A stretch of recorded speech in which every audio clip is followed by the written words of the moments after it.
Lucille and Yvette Saywell were sisters. When Lucille was 9 years old and Yvette was 7, a shocking thing happened in their family. Their mother, Cynthia, left their father and ran away with a young, poor man. The sisters' father, Arthur Saywell, was a vicar. He was a handsome man and a good husband. The vicar's neighbours were very surprised. Why had the vicar's wife left him? Lucille and Yvette did not know why their mother had gone away. Perhaps she did not love them. Perhaps they had not been good daughters. The vicar was offered a job as rector of Papelwick, a small village in the north of England. So the family went to live in the rectory, which stood just outside the village. The rectory was an ugly stone house, with the River Papel running just beside it. The rector's mother and his sister, Aunt Sissy, came to live with the rector and his 2 daughters. The rector's mother, or Granny, as the girls called her, was over 70 years old. The rector was very upset that his wife had left, so Granny never spoke about Cynthia to her son. But secretly, the old woman was pleased that Cynthia had run away. Granny was now the most important person in the house. She controlled everybody else, so that they did what she wanted. She liked controlling the family very much. If Cynthia came back, everything would change, and Granny did not want that to happen. Lucille and Yvette remembered their first home in the south very clearly. They also remembered their mother. She had been like the sun. She was beautiful and bright, but also dangerous. She had brought light and life to the house, but she had also been selfish. As Granny grew older, she became almost blind. She could not read, and somebody had to lead her about because she could see very little. She did not get out of her bed until midday, but she controlled all the other people in the house. The rector especially loved his younger daughter, Yvette. Yvette was like her mother in many ways. She was beautiful, but careless. The rector spoiled Yvette, and he let her do everything that she wanted. So, as Yvette grew up, she did not care very much about other people's feelings. The rector's sister, Aunt Sissy, was almost 50. She spent all her time taking care of Granny. Sissy did not complain, but inside she felt angry. She had no life of her own and no future. She had no time for herself, and she had nothing to look forward to. Yvette was young and beautiful. She never tried to understand Aunt Sissy's feelings, so Aunt Sissy was jealous of Yvette and hated her. When they had finished their education in England, Lucille and Yvette were sent to a school in Switzerland for a year. They returned to the rectory at Papelwick when Lucille was 21 and Yvette was 19. They were tall, attractive young girls with fresh, bright faces. Their hair was cut short, in the modern style. It was a summer day, and Yvette and Lucille were coming back to England. They were crossing the Channel by boat from France. The girls were not looking forward to living at the rectory. "Papelwick is such a boring place," said Yvette. "There are no interesting young men living near the village." "Yes, there are," said Lucille. "The Framley family lives in the village, and Bob Framley is a nice young man. And you know that Jerry Summercoats adores you." "But men who adore me are very boring," said Yvette. "I would like to fall deeply in love." "I wouldn't," said Lucille. "I would hate to fall in love." "Perhaps you would hate it too if it happened." "But won't you hate to go back to Papelwick?" said Yvette. "Not really," said Lucille. But I suppose that we'll get rather bored there. I wish that Daddy would buy a car. We'll have to ride our bicycles everywhere." As the ship came closer to the south coast of England, Yvette and Lucille watched the cliffs of Dover. The walls of rock were usually white when the sun shone. But today, the sky was grey and dull, and the cliffs were grey and dull too. The two girls looked tall and confident, but they were just young girls who knew nothing about life. They were like ships that were moving from a safe harbour onto the wide and dangerous sea. As soon as they went inside the rectory, Lucille and Yvette felt depressed. The hard stone walls seemed ugly and unclean. The furniture seemed ugly and unclean too. Nothing was fresh. The food they ate was terrible. Granny was given special things to eat, and grey-faced Aunt Sissy ate very little, only one boiled potato at dinner. She never ate meat. Sissy hated food and eating. Granny was now over 80 years old. It was easy for her to control her son. When Arthur Sewell's marriage went wrong, he had realized that life outside the family could be difficult and dangerous. Only life inside the family was safe. So he stayed close to the family and his mother, the most important person in the house. The countryside round the village of Papelwick was dark and dull, with steep hills and deep, narrow valleys. All the houses in the village were made of stone. Life in Papelwick was as dull as stone, too. Lucille got a job in the city as a secretary. She travelled to and from the city every day by train. Both girls helped the poorer people in the village. But Yvette left the rectory whenever she could. Sometimes she had tea with the wives of men who worked in the factories. She liked talking to the working men. Their world was very different from her own life in the rectory. The months passed. Yvette went to lots of parties and dances. Sometimes friends came in their cars and took her to the city. But she never seemed to be really happy. At home, she was often angry, and she was rude to Aunt Sissy. The girls hated inviting their friends to the rectory. There were only 4 rooms downstairs: the kitchen, the dining room, the rector's study, and the drawing room. The drawing room was the only room where a good hot fire was lit, so Granny always sat in the drawing room. Whenever the girls brought their friends to the rectory, Granny was sitting in the drawing room. The girls never felt comfortable, and they could not relax when Granny was there. Granny liked meeting people. She wanted to be introduced to all the girls' friends. She wanted to know who the young people were. She wanted to know where they came from and every detail of their lives. When Granny had this information, she took control of the conversation. One afternoon, Lottie, Ella, and Bob Framley, some of Yvette's friends, came to the house. A young man called Leo Wetherell came too. Granny had not met Leo before, so Yvette had to introduce him to her. "Granny, this is Mr. Wetherell." "Mr. What did you say?" shouted Granny. "You must excuse me, I'm a little deaf. I can't hear properly." She held her hand towards Leo Wetherell and stared at him with her blind old eyes. Leo felt very uncomfortable. "We want to go on a picnic tomorrow," said Ella. "We're going to Bonsall Head in Leo's car."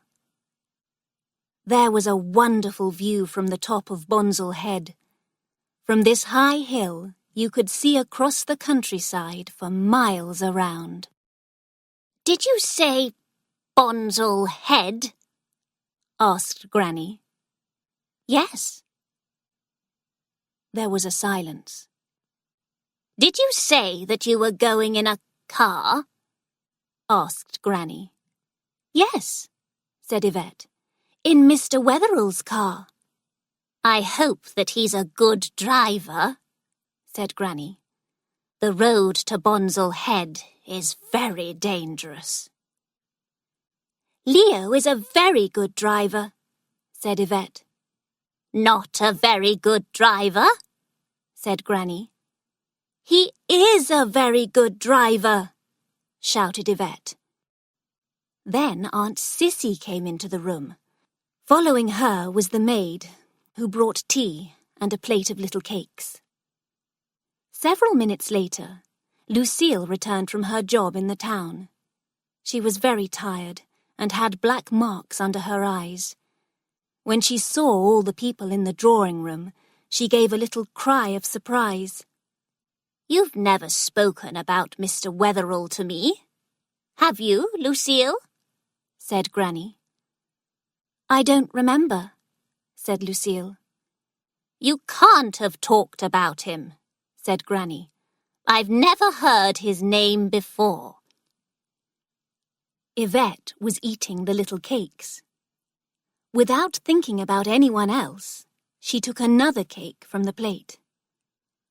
Aunt Sissy felt very angry with Yvette. She picked up her own plate, which had one small cake on it, and offered it to Yvette. Would you like my cake, too? She asked, in a voice that was polite, but cold with anger. Oh, thanks, said Yvette carelessly, taking Aunt Sissy's cake as well. Now she had 2 cakes on her plate. Aunt Sissy's face showed her feelings of hate. But Yvette did not notice that anything was wrong. Lucille and Yvette felt very tired when their friends left. The conversation between their friends and Granny had been very difficult. Yvette looked at her grandmother. Granny looked like a kind, weak old lady, but she was very strong. She wanted to control other people by knowing everything about their lives. She was like a fat old toad that Yvette had seen in the garden one day. The toad had sat by a beehive. It had caught and eaten the bees as they came out of the hive. Next day, the weather was dull and grey. The roads were wet and slippery because it had rained for several weeks. But the young people still wanted to drive up to Bonsall Head. There were 2 men in the group, Leo Wetherell and Bob Framley. And there were 4 girls, Lottie and Ella Framley, who were sisters, and Lucille and Yvette. The young people all got into Leo's car. As he drove through the quiet villages, they all talked and sang songs. The car went along the road through dark trees and then began the long, slow climb up to Bonsall Head. At the top of the hill, there were no trees. There was only grass. On each side of the road, there were low walls made of stone. Above the hills, the sky was dull and grey. "Shall we stay here for a moment?" said Leo, stopping the car. Oh, yes, cried the girls. Leo turned off the engine, and they all got out of the car. The view from the top of the head was wonderful. All around they could see hills and deep valleys, and towards the north they saw a train moving slowly in the distance. "Come on," said Leo. "Let's drive down to Amberdale and have some tea." The friends got back into the car and drove along the top of the head. They were so high that it was like being on top of the world. Up here, it was cold and windy. The young people were silent, looking out across the stone walls. Suddenly, ahead of them on the road, they saw a horse pulling a small green cart. The cart was driven by a man, and an old woman was walking by its side. Because the road was narrow, the car could not pass. Leo sounded the horn sharply, and the man on the cart looked round. But the old woman walked on and did not turn her head. Yvette's heart gave a jump. The man on the cart was a gypsy. He wore a dark green cap and a big red and yellow silk handkerchief around his neck. He sat on the cart in a comfortable, relaxed way. "Get out of the way!" shouted Leo angrily. The man pulled the horse's reins and the cart stopped. But it was still in the middle of the road and the car could not pass. So Leo had to stop the car too. "Would the pretty young ladies like to have their fortunes told?" said the gypsy, laughing. "Would they like to know what will happen to them in the future?" The gypsy was very handsome, with black hair and a black moustache above very white teeth. His dark, watchful eyes looked at Yvette's soft young face. She looked into his eyes and felt a strange feeling of excitement. It was like a little flame in her heart. "He's very strong," she thought. "He's stronger than I am." "Oh, yes!" cried the girls. "Let's have our fortunes told." "But what about the time?" cried Leo. "It's getting late." "It doesn't matter about the time," said Lucille. The gypsy jumped down lightly from the cart. He seemed a little over 30 years old, and he was well dressed. Beneath his black and green coat, he wore a dark green jumper, tight black trousers, and black boots. Now the young people saw that there was an old quarry on one side of the road. Many years ago, men had cut rock out of the ground, and an opening had been made in the hill. There were 3 caravans in the quarry. The wall of rock rose high above the caravans, curving round towards the road. Grass grew between the rough stones on the ground. The quarry was a good place for the gypsies' winter camp. The old gypsy woman went into one of the caravans. 2 black-haired children looked out of the open door. The gypsy gave a call, and an old man came to take the horse from the cart. Then the gypsy went up the steps into the nearest caravan. At the same moment, a tall and handsome gypsy woman came down the steps. She had big gold rings in her ears and a pink headscarf over her black, wavy hair. She wore a large green skirt. Her face was long, and her eyes were bright and fierce, like a wolf. "Which beautiful young lady wants to hear her fortune?" the woman asked. "If she shows me her little hand, I can read her future." The woman's eyes looked sharply from face to face. Yvette, Lucille, Lottie and Ella all wanted the gypsy woman to tell them their fortunes. They agreed a price, and the woman pulled 2 wooden stools from under a caravan. The first girl, Lottie, sat down, and the gypsy woman looked closely at her hand. She told Lottie about her future life. Yvette was the last girl to have her fortune told. The gypsy woman stared into the girl's face. "I don't think that I want my fortune told," Yvette said nervously. "Are you afraid?" asked the woman. "Do you have a secret? Would you like to go into the caravan where nobody can hear?" "Yes," said Yvette. "I'll go into the caravan." The gypsy woman called something to her husband. The gypsy man appeared at the top of the caravan steps. He was holding a small black-haired baby in his arms. He came down the steps, looking at Yvette as he passed. Yvette followed the woman up the steps of the caravan. At the top, She turned towards her friends. "I won't be long," she said. Yvette's coat had soft grey animal's fur around the collar. The collar was open, showing the white skin of her throat and her pale green dress. She knew that the gypsy man was looking at her as she entered his house. Yvette's friends waited for a long time. It was getting dark and cold. At last the caravan door opened and Yvette came out. The gypsy woman followed her. "Was I away a long time?" asked Yvette, not looking at anybody. "I hope that you weren't bored. Wouldn't tea be nice? Shall we go?"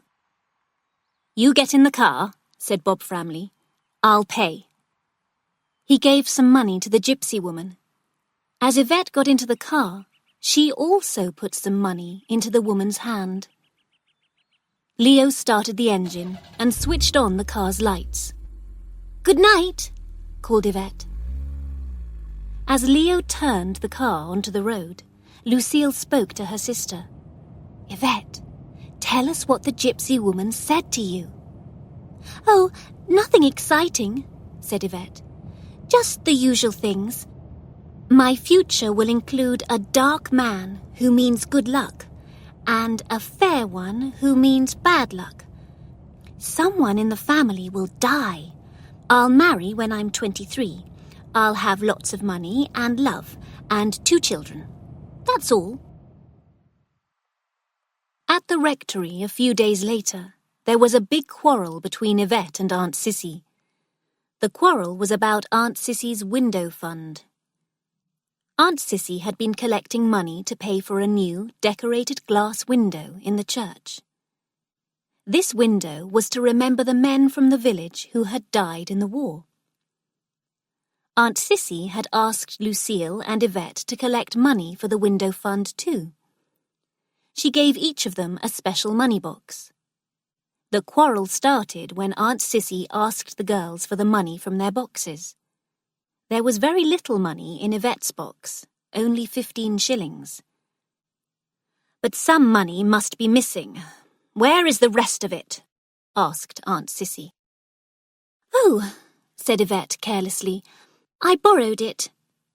Aunt Sissy was very angry with Yvette. Yvette's father, the rector, was angry too. "If you needed money, why didn't you tell me?" he said. I thought that it didn't matter," said Yvette nervously. "I needed to buy some things for myself. I can pay it back." "And what have you spent the money on?" her father asked. "I can't remember," said Yvette. "I gave some of it away." Yvette's face was very pale. The rector was afraid that Yvette was becoming like his wife, Cynthia. She had behaved in the same careless way as Yvette. Now Yvette looked at him in the same way that Cynthia had done. Arthur Saywell felt guilty and afraid. "You must give the money back to the window fund," he said coldly. "I'll lend you some money now so that you can pay it back. In the future, if you can't trust yourself, don't touch money which isn't yours.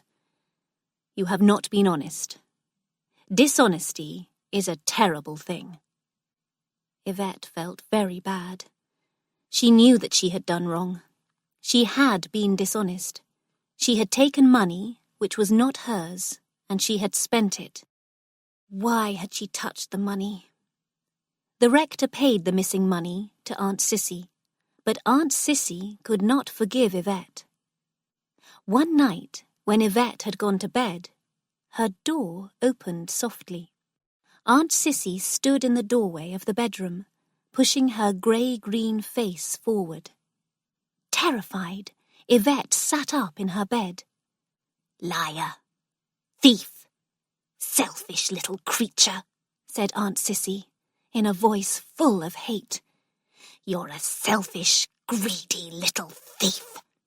Yvette opened her mouth to scream, but Aunt Sissy shut the door and disappeared.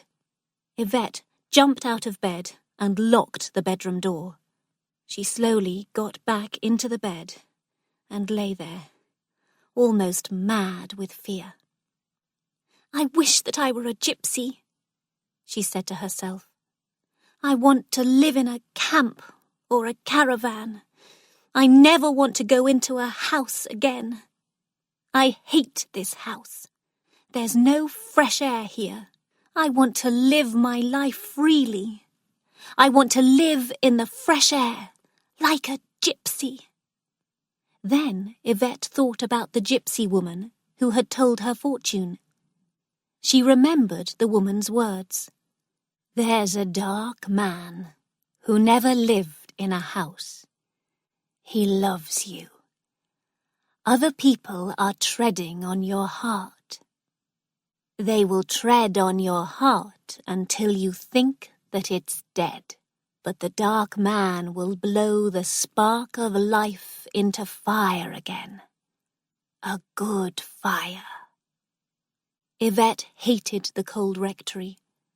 She liked the big, dark gypsy woman who had gold rings in her ears. She liked the woman's strong hands and the gypsy man. Yvette remembered the way that he had looked at her, and her body shook. She had given £2 from the window fund to the gypsy woman. She never told her father or Aunt Cissy this. For several days, the weather was cold and wet. One afternoon, Lucille had a half-day's holiday from her job in the city. The rector was writing in his study. Granny, Lucille, and Yvette were in the drawing room. The girls were making a blue dress for Yvette. Granny was resting on the couch. Yvette was sitting at the table, sewing her dress. The room was very untidy. There were small pieces of blue material everywhere, and the scissors were lying on the floor. Yvette had placed a mirror on the top of the piano, but she had placed it in such a careless way that it could easily fall. Aunt Cissy came into the room. "This room is in a terrible mess," she said. "You'll have to clear these things away, Yvette." "I'll clear everything away before we have tea," Yvette replied. She got up and pulled the half-made blue dress over her head. But as she did so, she knocked the mirror off the top of the piano, and it fell to the floor. Luckily, the mirror did not break, but everybody got a terrible shock. "Oh, she's smashed the mirror!" cried Aunt Cissy. "It's broken." "Smashed a mirror? Which mirror? Who smashed it?" said Granny sharply. "I haven't smashed anything," said Yvette calmly. "It's all right. Anyway, it's my own mirror. I brought it from our home at the vicarage." "Don't break it in this house, wherever it came from," said Granny.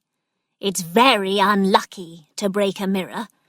I don't want any bad luck brought to this house." "Oh, I'm not superstitious," said Yvette. "I don't believe that breaking a mirror will bring bad luck." "Yvette, will you please tidy this mess and put your things away?" said Aunt Cissy. "It's really terrible to live with people who are always making a fuss about small things," cried Yvette angrily. "Which people are you talking about?" said Aunt Cissy. "You know who I'm talking about," said Yvette. "I'm talking about the people in this awful house." "Well," said Granny, "thank goodness that there's nobody evil or mad like your mother in our family." For a second, there was a terrible silence. Then Lucille stood up quickly. "You shut up!" she shouted at Granny. Aunt Cissy angrily jumped towards Lucille and began to push her out of the room. "Go to your bedroom," she cried. "Stay in your room until you've apologized to Granny. Say that you're sorry, then you can leave." I shall not apologise, shouted Lucille, and she left the room. Yvette stood in the centre of the drawing room. She was still wearing the half-made blue dress. She was shocked by what Lucille had said to Granny, but she was also very angry with Granny. The rector came in. "What's wrong?" he asked. "Oh, nothing," said Yvette carelessly. "Lucille told Granny to shut up when she was saying something." "Lucille must learn to control her nerves," said Granny. "The mirror fell down, and it worried me. Yvette said something about superstitions and the people in this awful house. I said that the people in this house weren't evil or mad. Then Lucille told me to shut up, but it's only because of her nerves." Yvette was shocked. Granny was not telling the rector the truth. Granny had said that the girl's mother was evil and mad. Aunt Sissy came back into the room. "I've told Lucille not to come out of her room until she apologises," she said. "I don't want an apology," said the old lady. "Lucille's nerves made her behave like that." Yvette's body was shaking inside as she collected her thread, scissors, and other sewing things. She went up the stairs to see Lucille. Halfway up the stairs there was a window. Yvette always looked out of this window, hoping to see someone on the road. The rectory was beside the River Papel. The road curved round the house, down to the bridge over the river, and on up to the village. A horse, pulling a green cart, was coming down the road. It was driven by a man who was sitting on the front of the cart. He was wearing a green cap. It was the gypsy. At the back of the cart there were metal pots and pans and long brushes. The gypsy crossed the bridge and passed along the road by the rectory wall. He looked up at the old stone house and saw Yvette standing at the window. He nodded his head to her. Yvette was still wearing the blue dress, but it had no sleeves. Because she was a little cold, Yvette rubbed her hands along her pale arms. The gypsy stopped at the white gate of the rectory and jumped down from the cart. He took some brushes and other things from the back of the cart and turned towards the house. He looked up at Yvette as he opened the gate. Yvette hurried to the bathroom and put on her other dress. Then she went downstairs to the drawing room. The maid arrived there at the same time. "Aunt Sissy," Yvette said, "there's a man selling brushes at the door. Shall I go and see him?" "What kind of a man is he?" asked Aunt Sissy. "A man with a cart," said Yvette. "A gypsy," said the maid, coming into the drawing room. Aunt Sissy stood up. She wanted to see the gypsy herself. The gypsy stood at the door, holding his brushes in one hand. From his other hand, shining metal objects were hanging: a saucepan, a candlestick, and plates. He looked at Aunt Sissy with his large, dark eyes. "Do you want to buy anything today, lady?" he asked, in a soft, quiet voice. Aunt Sissy saw that he was very handsome, so she did not close the door. "This candlestick is lovely," said Yvette. "Did you make it?" "Yes, lady." The gypsy looked at Yvette, and his eyes showed his feelings for her. She knew that he wanted her. He desired her. It made her feel weak. Aunt Sissy went to show the rector the candlestick, and Yvette was left alone with the gypsy. "How is your wife?" she asked. The man looked at Yvette and smiled. "She's all right," he said. "When are you coming to the quarry again?" he asked, in a low voice. "Oh, I don't know, said Yvette carelessly. Come on a Friday, when I'm there, he said. Yvette looked over the gypsy's shoulder at the road. She pretended that she had not heard his words. Aunt Cissy returned with money to buy the candlestick. Yvette turned away and went upstairs. She stood beside the window on the stairs and looked onto the road. She did not want the gypsy to see her. She wanted to know if he had any power over her. Did he control her feelings and her mind? She watched the gypsy walk through the white gate to the cart. He put his brushes and pans away and jumped onto the cart. Then he was gone. No, he hasn't any power over me, said Yvette, and she went to see Lucille. Granny is sorry about what happened, she said. Don't be angry. Let's go down to dinner. Come on, Lucille. When Friday came, Yvette thought all day about the quarry high up on Bonsall Head. She wanted to be there, among the caravans with the gypsies. But she did not go. She stayed at home and sewed her blue dress for a party the next day. She danced with Leo Wetherill at the party. Why don't we get engaged, Yvette? Asked Leo. Leo was an ordinary young man, but he was pleasant and kind, and he was rich. Yvette quite liked him, but she did not want to get engaged to him. What a silly idea!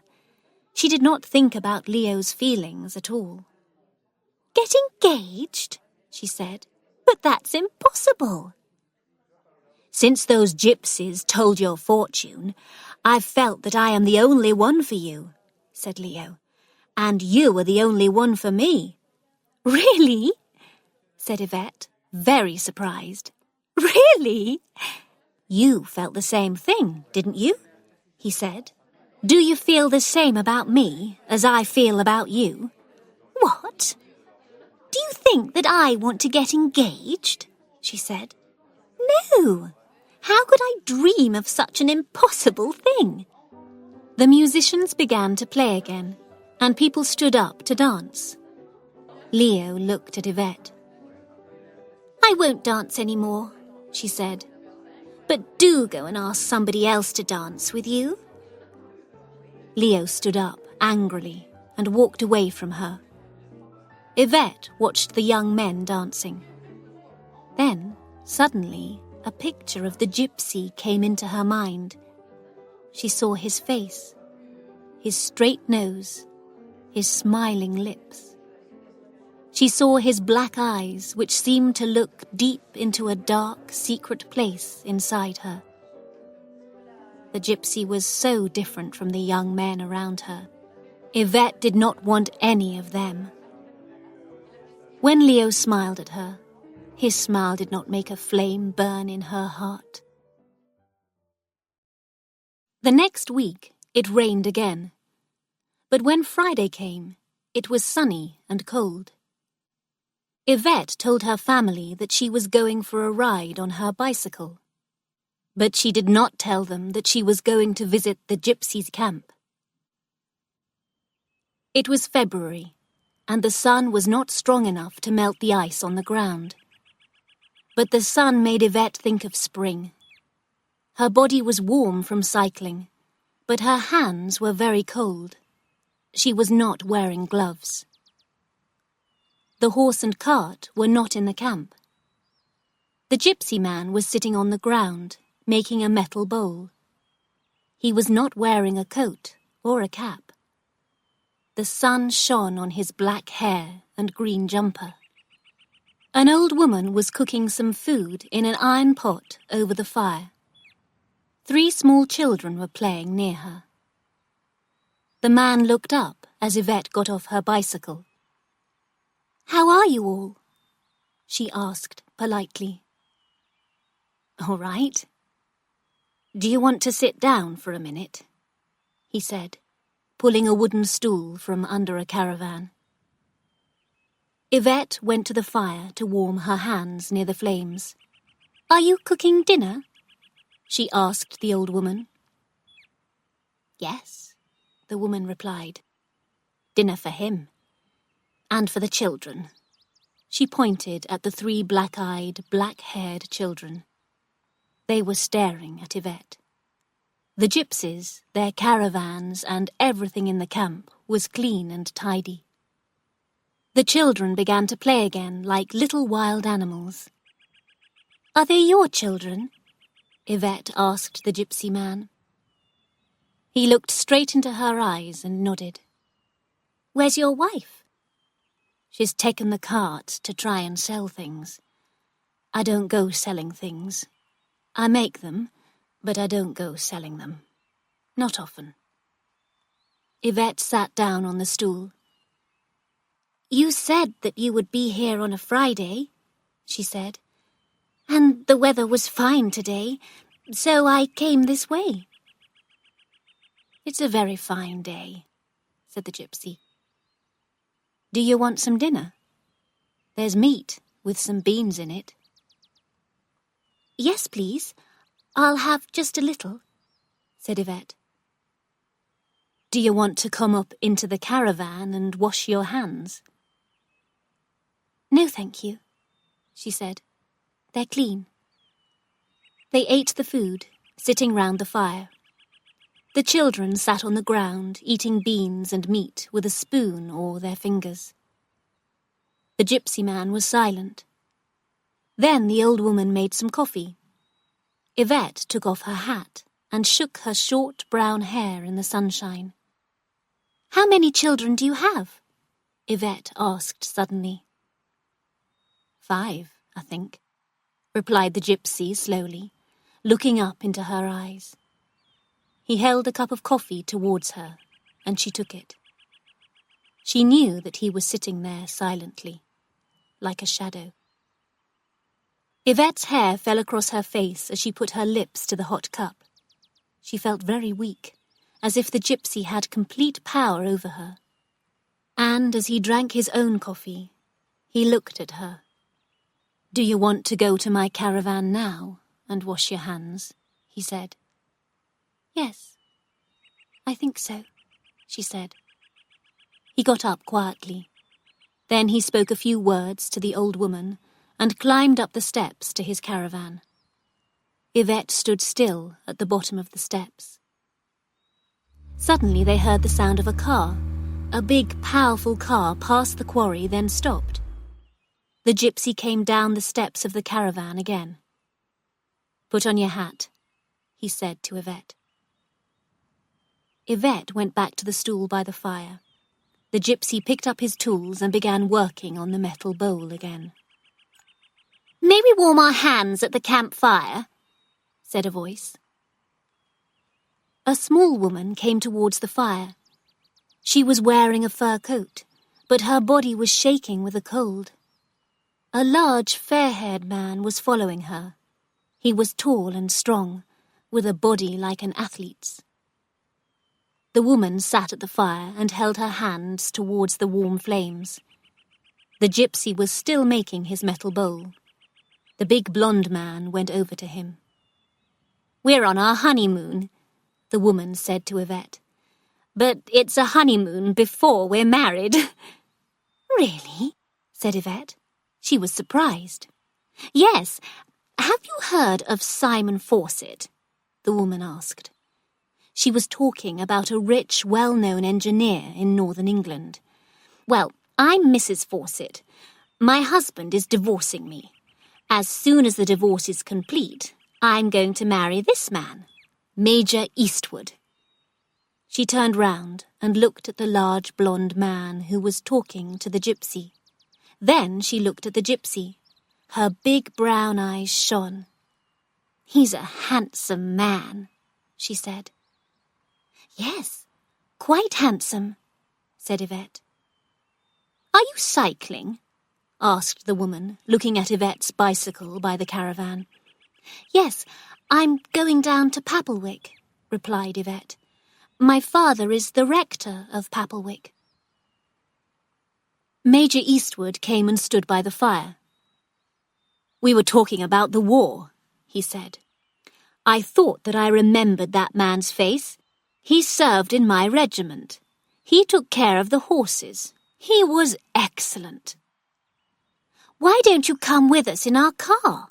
said the woman to Yvette. "We live in Scoresby. That's near Papplewick. We can tie your bicycle onto the back of the car." "Thank you. I think that I will," said Yvette. "It's going to snow," said the woman, looking up at the cold grey sky. She closed the collar of her fur coat around her neck. "Are you going back in the car?" the gypsy asked, looking at Yvette. "Yes," she replied. "The weather changes very quickly." Yvette did not know what the gypsy was thinking, but she was not very interested. She was more interested in Mrs. Fawcett. This woman had left her rich husband and had run away with Major Eastwood, a poor man who was 5 or 6 years younger than her. "Well, goodbye," said Mrs. Fawcett to the gypsy. "Thank you for the warm fire." "Fire is free for everyone," said the gypsy. "Goodbye," said Yvette. "I hope that it doesn't snow." "We don't worry about a little snow," said the gypsy. And Yvette followed the woman in the fur coat to the car. Yvette was excited about her new friends. She called them the Eastwoods. They were renting a small cottage near the hills. Mrs. Eastwood was 36. She had 2 children, who were both more than 12 years old. She had left them with her husband, but Mr. Fawcett had agreed that the children could live with their mother when the divorce was complete. The Eastwoods were a strange couple. Mrs. Eastwood was a tiny woman with big eyes and curly black hair. Major Charles Eastwood looked completely different.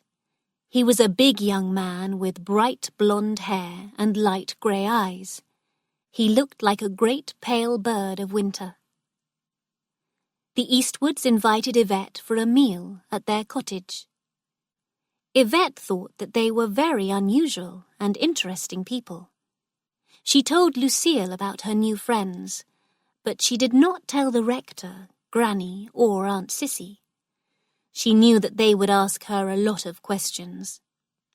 "But I don't want you to visit us if your father doesn't know about our friendship," said Mrs. Eastwood. "I'm sure that he won't worry," said Yvette. Yvette talked about many things with the Eastwoods. On one visit, they talked about love and marriage. "Don't you want to fall in love and get married?"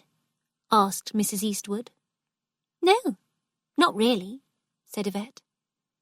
"But don't you know what love is?" said Mrs. Eastwood in surprise. "Is there no man who makes you feel different?" "I don't think so," said Yvette. "Except—" "Yes, there is one man who makes me feel different. The gypsy." "What gypsy?" "The one who was a soldier and cared for the horses in Major Eastwood's regiment in the war." "You're not in love with him?" said Mrs. Eastwood in a shocked voice. "Well," said Yvette, "I don't know. He's the only man who makes me feel different. He really is. He looked at me in a different way from any other man. He looked as if he really desired me, really wanted me." "What a horrible man!" cried Mrs. Eastwood. "Do you think that he shouldn't look at me?" asked Yvette. "No, he certainly should not," cried Mrs. Eastwood. "But it was rather wonderful. It really was," said Yvette. "And nothing like that has happened in my life." "I think," said the Major, "that desire for a woman is the most wonderful thing." "Do you think that the gypsy is special?" asked Yvette. "If I were you, I should know," said the Major. "But she can't possibly marry him and live in a caravan," said Mrs. Eastwood, in a shocked voice. "I never said that she should marry him," said Major Eastwood. "And she shouldn't have a love affair," said Mrs. Eastwood. Major Eastwood thought for several moments. "That gypsy was the best man that we had who worked with horses," he said. "He became ill and almost died. I almost died, too. I was buried for 20 hours under snow. I was only found by accident." "Oh," said Yvette, "life is so terrible." Yvette had thought that her father would not worry about her friendship with the Eastwoods, but when the rector heard about them, he was very angry. "I've heard that your new friends are the half-divorced Mrs. Fawcett and her boyfriend, Eastwood," he said. "They're very nice," said Yvette. "They'll be married in about a month. I like them very much. They both seem such honest people." "You've got a strange idea about honesty," said the rector. "Eastwood is a young man who lives with a woman older than himself. He lives on her money. The woman has left her home and her children. And you seem to know them very well. Where did you meet them?" "I was riding my bicycle," said Yvette. "I met them on the road. They came along in their car and we started to talk." "And how many times have you visited them?" "I've been to their cottage in Scoresby twice." The rector looked at Yvette with hate in his eyes. He remembered his wife, Cynthia. Cynthia had behaved like Mrs. Eastwood. Cynthia had left him and run away with a younger, poor man. His daughter liked the Eastwoods. She did not think that their behavior was wrong. Was Yvette becoming like Cynthia? "Yvette, why do you make friends with people like the Eastwoods?" he said. "Aren't there enough good people in the world for you? You must stop this kind of behavior, or you will have to live with mad, bad people." Yvette's face became pale. She felt cold with fear. "But why?" she said. "What have I done? Is it a very bad thing to be friends with the Eastwoods?" "Don't say any more," said the rector. "I'll kill you before you go down the same bad road as your mother." Yvette looked at her father. The skin of his face was pale yellow, and his eyes were mad with fear, anger, and hate. Yvette felt very cold and lonely. There was a terrible silence. "Are you saying that I can't be a friend of the Eastwoods?" she asked again. "You can be their friend if you wish," said the rector. "But if you are, you cannot be with your granny, your Aunt Cissy and Lucille. You have to choose between clean people, like your granny, and people who are unclean in their bodies and minds." There was another silence. "All right," said Yvette at last. "I'll write to the Eastwoods. I'll say that you don't want me to know them." She walked quietly out of the room and wrote a note to Mrs. Eastwood. "Dear Mrs. Eastwood, Daddy isn't happy that I'm visiting you, so you'll understand that I can no longer come to Scoresby. I'm very sorry." After she had sent the note, Yvette felt empty. Her life was dull. Her home was cold and loveless. She thought about the gypsy again. She wanted him to hold her in his arms and keep her safe from her father. Her feelings for her father had changed. She still liked him, but she no longer loved him. His words had hurt her very much, and she began to hate Granny. Whenever she saw the fat, blind old woman sitting in the drawing-room, she thought of a great toad. After she had sent the note, Yvette saw the gypsy twice. Once he came to the house with things to sell. She stood by the window on the stairs and watched him, but she did not go downstairs and talk to him. The second time that Yvette saw the gypsy, she met him by accident. It was March, and the weather was sunny. Brightly coloured spring flowers were growing in the woods and on the hills and fields. Yvette was cycling along the road. She saw the gypsy coming out of a stone cottage. His horse and the green cart were standing in the road. He returned to the cart with some of his brushes. Yvette got off her bicycle. As soon as she saw him, she loved him. She knew that she loved the way that he moved. She loved his face as he turned silently towards her. She felt that she knew him better than she knew anybody. She knew him better than her sister, Lucille. She felt that she belonged to the gypsy forever. "Have you made anything new?" she asked, looking at the things on his cart. "I don't think so," he said. When the gypsy looked at her, there was still desire in his eyes, but now the desire was less strong. "The old gypsy dreamed something about you," he said. "Did she?" cried Yvette, very interested. "What did she tell you?" "She said, 'Be braver in your body, or your look will leave you.' And then she said, 'Listen for the voice of water.'" "What does that mean?" asked Yvette in surprise. "I asked her that question," the gypsy said. "She says that she doesn't know." Then he was silent as he looked at her soft face. "All right," she said. "I don't understand the words now, but perhaps I'll understand them in the future."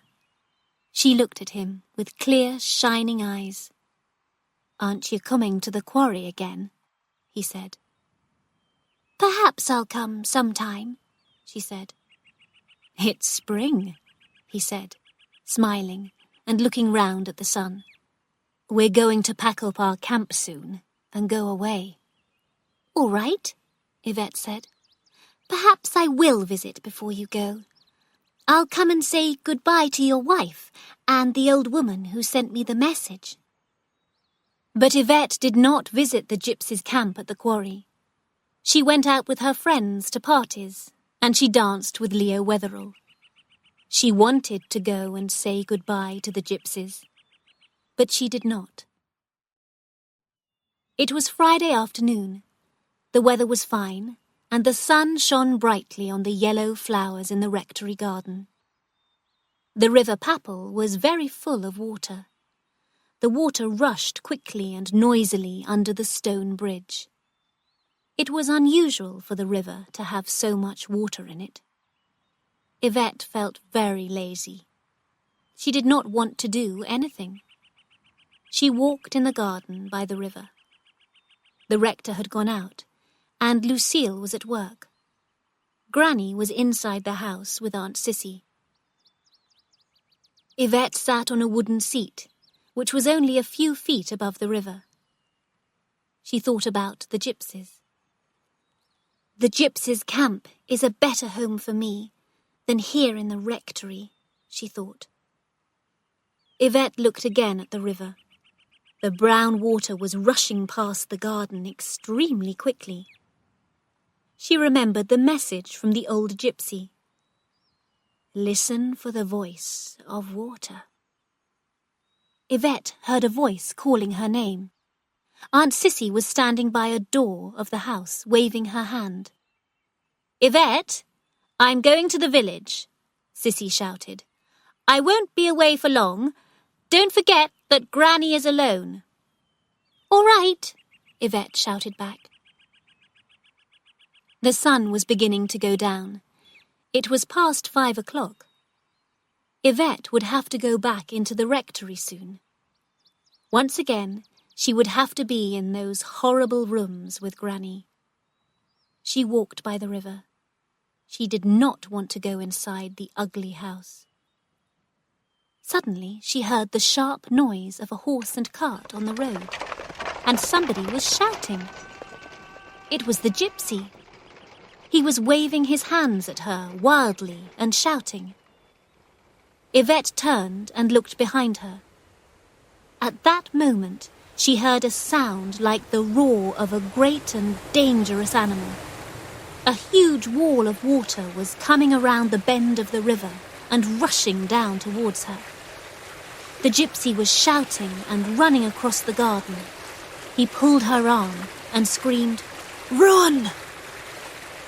A huge wave of water swept Yvette off her feet. The Gypsy pulled her towards the house. He was trying to take her to the steps that led up to the front door. But before they reached the steps, another wave hit them and covered their heads.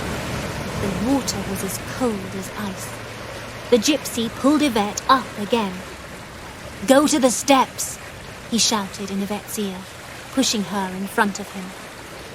At last, they reached the steps of the house. Another wall of water came roaring to the house, and the wall shook. The Gypsy pushed open the door, and they were swept inside. The water filled the hall. Suddenly, they saw Granny come out of the drawing room. She felt the water all around her legs and opened her mouth in a cry of fear.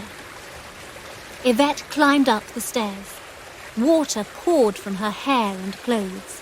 The Gypsy followed her, his wet black hair over his eyes. From the top of the stairs, they stared at the flood which rushed through the hall below them. Yvette saw Granny's body in the water. Her old face was purple, and her mouth opened and closed, but no sound came out. She was trying to hold onto the stairs with one hand. Yvette saw the old woman's gold wedding ring shining on her finger. Another wave of water struck the house, and there was a strange cracking noise. Yvette reached the door of her bedroom. The water moved below them like a wild brown sea. They felt the house begin to move. "The house is going to fall," shouted the Gypsy. "Where is the chimney? The chimney is strong. It won't fall. We must get near the chimney. Then we'll be safe." "Come in here, said Yvette. The chimney was in one wall of Yvette's bedroom. They went into the room, and the Gypsy looked out of the window. Outside, between the house and the hill, there was a sea of water. Broken trees and other things were being swept around in the wild brown flood. There was a terrible noise from somewhere in the house. Walls were falling. "It's all right," said the Gypsy. "This room is safe." He pointed to the chimney. "Look, the chimney is strong. It's like a tower, but we must get warm. Take off your wet clothes and get into the bed. I'll rub you with a towel so that you can get dry.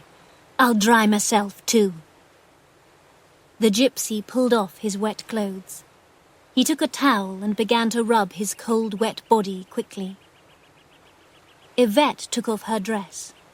Her body was shaking. The Gypsy went to the door and looked out.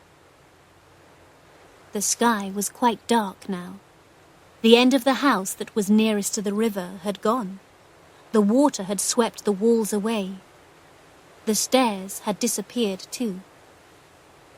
"It's all right. The water isn't rising any higher," said the Gypsy. "Get into the bed. Lie under the blankets." Yvette pulled the sheets and blankets over her head. Her body was shaking with cold. Suddenly she uncovered her head and looked at the Gypsy. Make me warm," she cried. Her teeth were snapping together between each word. "I will die from the cold." The Gypsy nodded his head and held her in his arms. His body was shaking too. He held her body tightly against his own body. Slowly they began to feel warm again. At last they slept. The next day the sun was shining in a beautiful blue sky. The bridge had broken and disappeared, but the water had stopped rising. Most of the rectory had been destroyed in the flood. The southwest corner of the house was now a great pile of mud and stones. By midday, men from Papplewick village arrived at the rectory. They used ladders to get across the river to the house. In the kitchen, they found Granny's body among the mud, trees, and broken furniture. Then more villagers came running down the hill. They had a message from the old Gypsy. He had said that his son had been near the rector's house. He had seen Yvette at the top of the house. Everyone began to search for Yvette. The men put a long ladder up to the window of her bedroom. A policeman from Papplewick climbed up the ladder and broke the glass of the window. He saw Yvette lying in the bed, asleep. The noise of the breaking glass woke her. She sat up suddenly, holding a blanket around her. The policeman shouted to the people below, "Miss Yvette's in bed!" "Don't be frightened, miss," he said to Yvette. "Don't worry any more. You're safe now." Yvette did not understand. Was the policeman talking about the Gypsy? Where was her Gypsy? What had happened to him? He had gone, and a policeman was looking into the room. "If you get dressed, miss, we'll take you down to safe ground," said the policeman. "You can't stay here. The house will probably fall." The policeman turned his head away and waited. Yvette took some clothes from a cupboard and put them on. The Gypsy's wet clothes were no longer on the floor. There was just a wet mark on the carpet. Yvette called to the policeman. "We must get out of the house as soon as possible, miss," he said. "The house may fall." "Really?" said Yvette calmly. "Is it as bad as that?" She heard shouts from outside. She went to the window and looked out. There below was her father. The rector's arms were wide open, and tears were running down his face. "I'm all right, Daddy," Yvette said calmly, and tears began to run down her own face. "Don't cry, miss, don't cry," said the policeman. "The rector has lost his mother, but he's very thankful that you're alive." "Is Granny drowned?" asked Yvette. "I'm afraid that she is dead, poor lady," said the policeman. "Can you go down the ladder, miss?" Yvette looked at the ladder. It did not look safe. But then she remembered the words of the old Gypsy. "Be braver in the body." "Oh, yes," she said. At the bottom of the ladder, she ran into her father's arms. Later, a car took Yvette and her father to the Framleys' house. Lucille and Aunt Sissy were waiting there. Lucille cried when she saw that her sister was safe. Even Aunt Sissy was happy that Yvette was safe. "I can't cry about Granny now that Yvette is alive," Aunt Sissy said. The flood had happened because of a great reservoir 5 miles from the rectory. The reservoir contained a huge amount of water, but the wall of the reservoir had become weak and had suddenly burst. The water had rushed through the broken wall and down to the village in a great flood. Yvette did not tell anyone that the Gypsy had been in her bedroom. She only said that he had taken her inside the house. She said that she had climbed up the stairs alone. But Yvette knew that the Gypsy had escaped. The old Gypsy had come to the village to get the horse and cart. He had said that his son was safe. "We should thank the Gypsy who saved Yvette's life," said Lucille. The rector and his daughters went to the quarry, but it was empty. The gypsies had packed up their camp and left. That night, Yvette lay in her bed and thought about everything that had happened.